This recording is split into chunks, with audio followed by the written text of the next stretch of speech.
You ask how to love yourself when you've never been loved. Ah, classic existential crisis, very Slavic of you. People say you have to love yourself first. Sure, and rebuild the Soviet Union while you're at it. That's so easy. Let's be honest. Self love is not a feeling, it's a habit.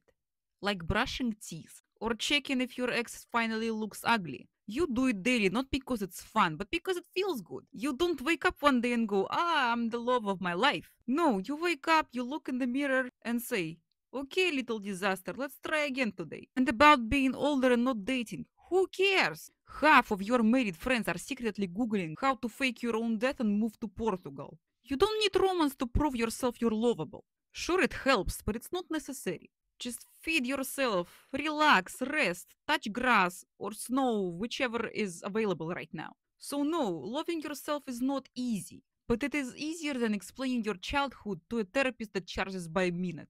Just keep trying. Cheers.